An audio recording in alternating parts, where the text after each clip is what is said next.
And this is a little satisfying moment where you get your revenge on these guys that are messing with you. Oh! Hey everybody, it's Katie's, and today we're going to be looking at the Taurus demon and discussing why it works. But what is the Taurus demon without the Undead Burg? Fresh out of the Undead Asylum, we actually end up in Firelink Shrine, but we're not going to cover this one next because while it is a very interesting area with a lot of NPCs and a lot of little secrets, it doesn't really have a boss and I don't want to disrupt that flow. So we're just going to go ahead and go right to the Taurus demon. I have finished some errand running.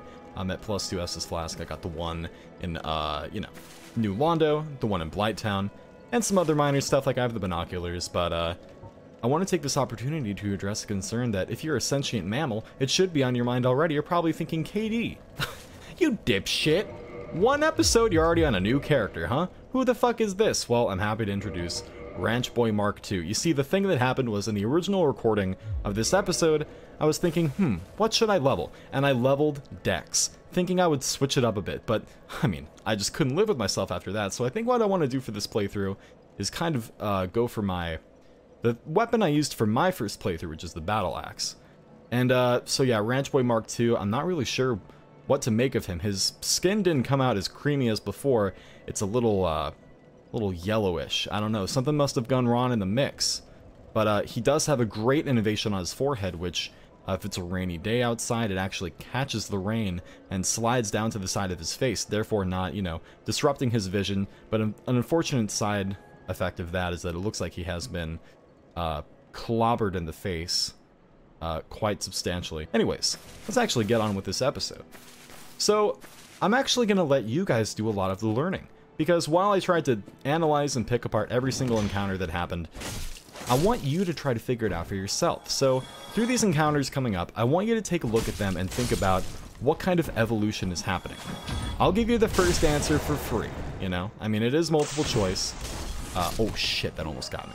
But I'm going to explain this one first. So, one of the kind of encounter types that's going to happen is encountering tough enemies while you get pestered by ranged enemies. So the idea is you get allured by that enemy, you get kind of warped up into this fight, you pick up that item, and look at that, Tom Brady up there is already launching firebombs at you. So you're likely going to eat a couple of those on the first playthrough, and you've got a variety of different ways you can tackle this. You can rush him, which will probably leave you open to the axe guy on the left. It should open with like a jump attack.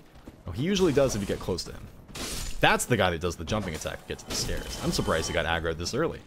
But anyways, I've played this a fair number of times, so it's definitely a cakewalk for me, and I don't mean that as to diminished level design, but you can kind of see what I want you to think about throughout this level is what kind of challenges is this throwing at the player, how is it slowly building and innovating on challenges, and things like that. You can actually get introduced to the poison mechanic this early on if you let this guy attack you much, if you kind of hug the wall and attack, which is genuinely a pretty bad feature.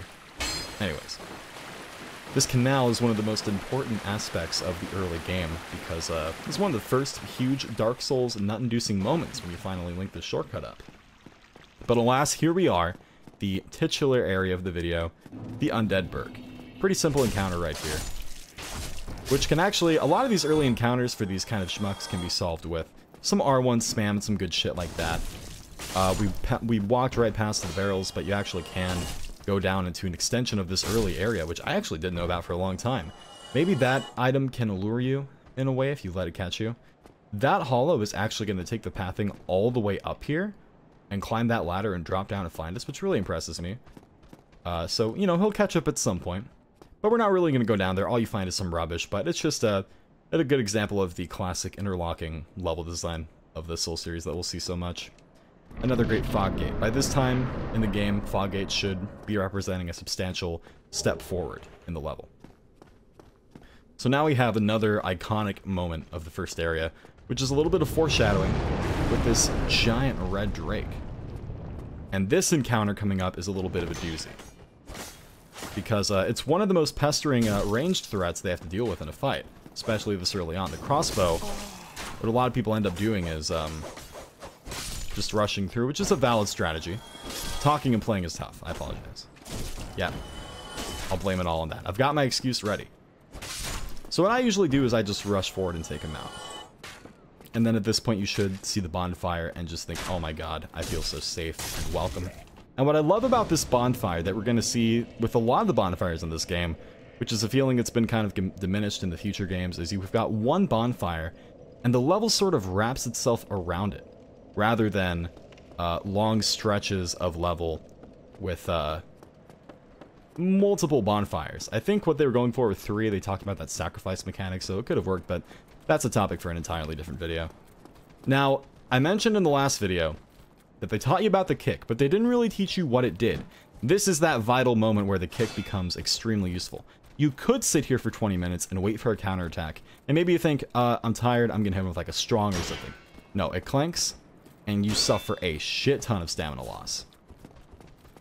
And they'll usually get pretty aggressive with those attacks if you let them, you know, if you hit them with a strong attack and you let them get that counter hit on you. But the thing with the kick is that it... Oh, that was actually sick. The AI, they're actually pretty cleverly coded to circle you like this. But the kick, as you can see, which I guess is supposed to be learned by doing, but I personally think it would have been nice to tell the player, because a lot of people first time playing this will just end up doing this for a long ass time. Or maybe they'll think, what if I jump attack? Oh! It ruined my example because he tried to chug. But, yeah, I'm not sure if a jump attack will even break that. We've got our first merchant in the game. Now, I really hope he sells a battle axe. I don't think he does.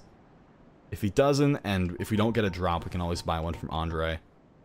We would buy the club. I love the club. But the thing about Dark Souls 1 compared to the previous game, or the next games, is that scaling is insane in this game compared to 3 or Bloodborne. So, yeah, what a lot of people do, and what we're going to end up doing at some point, is to get the bow, to get the Drake sword, or do other...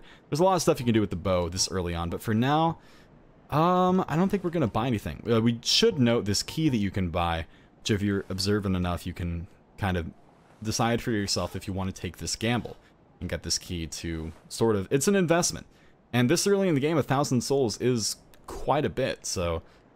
I think what we'll end up doing... We don't need the bow right now.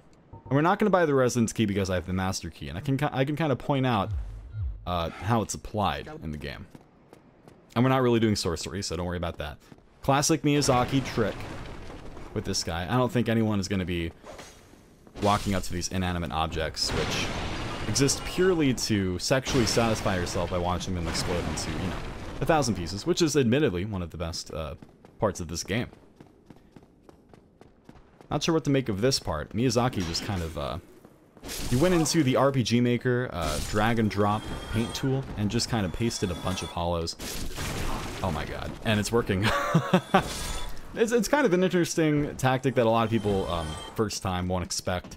While they are obviously weaker enemies that don't belong here, maybe some, like, escaped inmates that have huddled together in a group to, you know, establish common ground from, like, a lore perspective. But, it's strength in numbers, which you don't see a lot of in Dark Souls 1. I think it's designed to where you can obviously see this threat, and you really don't want to, you know, take the chances to find out what they're capable of. So you want to just, you know, naturally rush through. This room is a huge choke point with a ton of enemies that will fuck you up.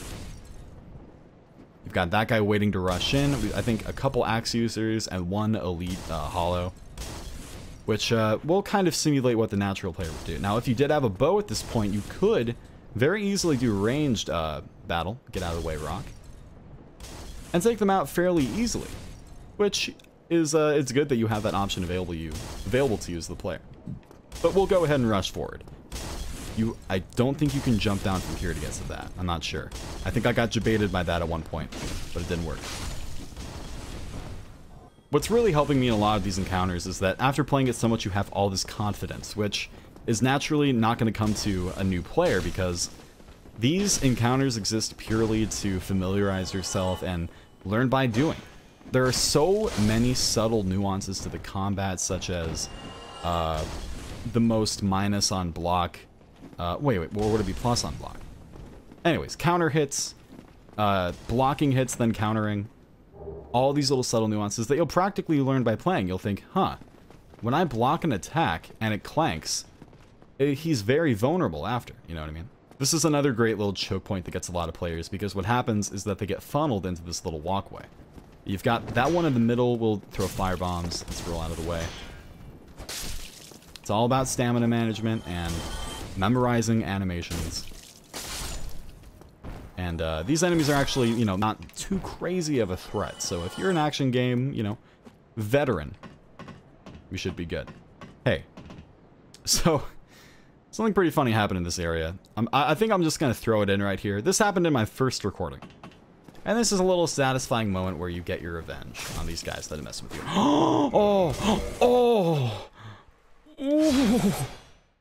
Hey. Now let's talk about another excellent strategy you can use in the Souls game. The quick, salty quit out. Damn. If new players knew about this shit... Oh! Damn. Izaki was watching. Alright, let's never try that shit again. Yeah, I know. Great times. Hey, it's all about using those mechanics. But what this means for the new player... Oh my god, it almost happened again. This is another great revenge story. That happens a lot in these areas where you have someone pestering you and finally taking them out. For an example, off the top of my head I can think of is probably the Chancellor in the Gaping Dragon fight. You will most likely have him attacking you for the first fight. And then you'll go and take him out and never have to deal with him, which is, you know, pretty gratifying. Is that the fucking pathway for the Darkroot Basin? No. No, wait, because it's over there. Well, then what is that? I mean, I know the world is interconnected, but like, shit, boy. Very interesting. I want to take a death there and then come up here to see if I can see it. Or is that the, oh, wait. That wouldn't be the Valley of Drakes, would it? Because of that large gap right there? I can't really see the pillar with the red tearstone ring on it. But, anyways. Sound off in the comments if you know, you fucked around with the map editor and you know whether or not that's where the Gaping Dragon is. Because that's pretty cool. So let's see. What are the possible outcomes here? You've got a crossbow guy here that will harass you and create another classic revenge tale if you let him. You've got this door which will very handsomely reward you for using the residence key, or if you have the master key, for not only gives you gold pine resin, which is a very valuable upgrade early game, but you also have a great little shortcut you can use if you don't want to deal with you know, if you want to just jump down and go right up the stairs, and if you're fast enough, you can avoid them entirely. If you're to the observant player, you can pretty much kind of see the threat ahead, and if you're really observant, you can see, I wonder what that barrel is up there, you know? But, I mean, I don't expect the average person to really do this. I don't mean that in a mean way. I just mean that in a real way. So let's go and let this happen. I wonder, these guys usually end up... Oh shit, I meant to kick. These guys usually end up healing, which I love. I think it's great that they also heal with Estus flasks, because when the player kills them while they're healing, it's a very good sense of gratification. Ray of Amazing Trap. We're not talking about ReZero, we're talking about this flaming barrel. I'm not going to let it hit me like that rock, because I'm actually unsure of what the damage does. This is a tilter. This will frustrate a lot of new players. Oh, the flame glitched! I think it has like a 30% chance of glitching, that flame. I read that on GameFAQs. You believe me? Hey, are you ready for one of the best little Miyazaki classic moments in this game? So, we've got our first Black Knight. Now, at this point in the game, you've likely had one or two little backstabs happen naturally through all the combat. Maybe you've been grinding, but now that you know that you're capable of backstabbing, or maybe you do, likely there'll be a message telling you weakness back, and you'll try to get close. Maybe you've played a lot of Tenchu growing up and you're going for a stealth kill. And you've made this association in your brain that backstabs equal, you know, instant death. Sadly, not for the Black Knight. This is one of the classic Dark Souls surprises that will happen. And there's a surprise coming up in the boss fight that's really cool as well. You've got the Black Knight, and it didn't do jack shit to him. You have to deal with him in full force. And you learn, he'll hunt you down throughout the whole level, actually, if you let him. Fortunately, I'm a parry god, bitch. So yeah, he'll hunt you down throughout the entire level if you don't kill him right away. He's a badass. He's not to be fucked with. And the player is taught very early that these Black Knights, through an encounter as, you know, honestly, leaves an impression as strong as this one, that will last throughout the entire series. The Black Knights are known as these elite enemies. They tried to build something like this with the Knights of Hade in Dark Souls 2, but not only is Dark Souls 2 trash, sorry, I'll let my emotions slip out, I'm sorry, but it doesn't work in Dark Souls 2 because all of the Hade Knights are just slouching down reading Grey's Anatomy. Wait, that's a movie, not a book, I'm sorry. No, it's a TV show. Anyways.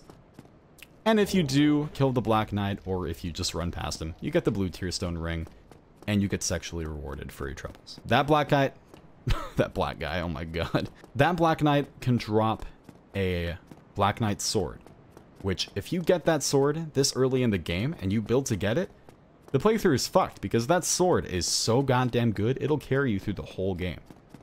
Alright, here we are, with another brilliant use of the Master Key, for another huge sequence break. Now, I actually don't really like this one that much because, I mean, I don't like the Master Key in general because for the repeated playthroughs, you know, it lets you experiment and get to late game areas early and get items that you want specifically, but you could end up really fucking your playthrough up doing this. And I think that new players for the first time should never pick the Master Key. I feel like, well, part of me is like, what if they lock it as a condition for having a completed playthrough? But then it's like, no, I'd be pissed because I'd pick up Dark Souls and be like, no, I've already played this 30 times. And I don't want to unlock the Master Key. Pun not intended. Because what happens to a lot of people who get the Master Key is they end up fighting this dickhead. This guy is not to be fucked with. Wait, can I even damage this guy? I'm not even going to try to parry. Oh my god, it does no damage. I wonder if you can backstab him. I usually don't try to kill Havel. Havel is also not to be... Oh, shit. Alright, we're getting the fuck out of here. I don't think he'll chase you out of the tower. I think we're good. Oh my god. What have I done? Is he still following us? Oh, no, no, no, no, no, no, no. Oh my god. This is why you don't pick the Master Key. Wait, we can close the door. You can't close the door. Oh, Havel, stop. Havel. Hey. Wait. I already know this strategy. Yes, yes. Okay. I'm like 80% sure he's gonna go back to his spawn. Oh. Ooh. Later. You see, it's an important tactic of Dark Souls to, you know, use whatever you can. Some might call it cheating. I call it... don't worry about it. So, as the average Crash Bandicoot player, you should be rolling through all these barrels to destroy them. And then all of a sudden, you've got a Crystal Lizard. If you play Demon Souls, you recognize this guy. This invokes a feeling of frantic, pants shitting. Oh my god, I'm not gonna miss him. I'm not missing him. I'm not missing him. Okay. Oh my god, I would have ended the fucking playthrough if I missed him. What was that? Twinkling Titanite and Titanite Chunk? That's actually really good materials to get this early. But, I'm pretty sure that is the #1 earliest, instance of a Crystal Lizard that, the player will see. And naturally, it makes you feel, by, you know, its shininess and its smallness, it makes you think, you know, this is some kind of treasure goblin. I need to kill it as fast as possible. And I think Crystal Lizards work pretty well. Anyways, we're finally at the star of the show, the topic of the video, the Taurus Demon. This fight is fucking sick. I love it. I think it's great. It, and I'll explain why. It rewards the observant player, taking a 180, noticing this ladder. If you don't notice it, we've got crossbow guys at the top that punish you. And this, some might see it as a cheap tactic, but it kind of tells you what you should be checking every little crevice, because unlike the, oh, that is sometimes free damage. Oh, David. Sorry. It teaches you that you should be checking every little corner. Why did I kick? Will that kill? I'm parrying. I'm that upset. Oh, look at the sun. So beautiful. Oh, God. You actually really can see him. Chilling up there. You want to know a fun fact about this the Taurus Demon? I'm going to give you guys some homework to do. What happens if at the start of the game, you have the Master Key, you go down to New Londo, you take the door, you go to the Valley of Drakes. You run past the Drakes, you take the elevator up into Darkroot Basin. You run all the way through Darkroot Basin up in the Undead Parish.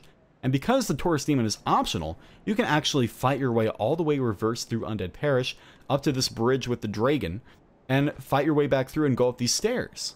And you make your way back up. If you look up, you can actually see his little feet creeping out of the ceiling if you do that. It's pretty cool. It's one of those little, you know, call it a reward, call it whatever. So what I love about the Taurus Demon, like a lot of the encounters in the game, it builds on what you've been learning and adds new elements, and is sort of a slow escalation.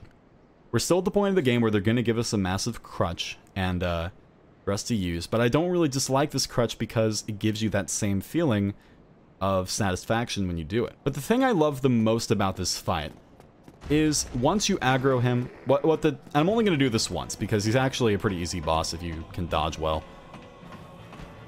One of my favorite things about this game is that you've got a classic Dark Souls moment where, oh, that almost got me. You're up here, and maybe the new player, they're going to get their first hit, and they're going to feel so fucking great. Like, oh, I really got you. There's this feeling of, oh, what the fuck? Hey, working as intended, okay? It's remastered. There's this feeling of, I really outsmarted this villain, you know, this bad guy. And so the likely scrub tactic, if you're not, I shouldn't call it a scrub tactic, even though it is. If you're not feeling confident enough to just take him head on like this, then you kite him over. Most new players probably aren't going to be baiting out attacks like this because you play the game as much as I have. You kind of get a feeling for what works and what doesn't. So anyways, what I love so much about this, I'm going to wait for one more attack. I'm not comfortable with that. A little more distance. So you let him attack. And you run past. Oh, shit. Here, let's actually do it this way. Oh, perfect. Beautiful.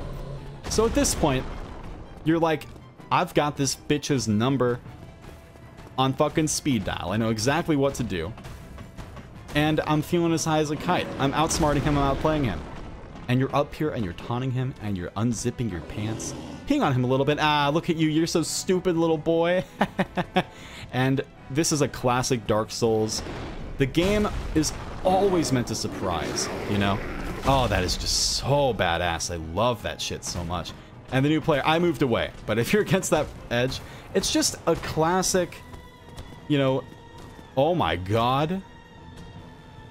Talk about, you know, jaw-dropping moments. I don't know what he's thinking. I don't know if he's trying to use the ladder. Anyways, I just really love that. I think that's really smart that they put that in there to combat the cheese and to surprise the cocky player who, you know, is abusing the tactic. And Dark Souls does that a lot. It surprises you. It engages you. It's an engaging and surprising video game. But anyways, on to the actual fight itself. You know, you can do ranged because he is very vulnerable after a lot of his attacks. You can whiff punish the shit out of him. If you want, you can use the gold pine resin you got earlier and just shred this guy because you get a shit ton of damage from that. But yeah, it's all about slow, steady, not getting greedy. I never really count on staggering him, although you can stagger him. Like that, exactly.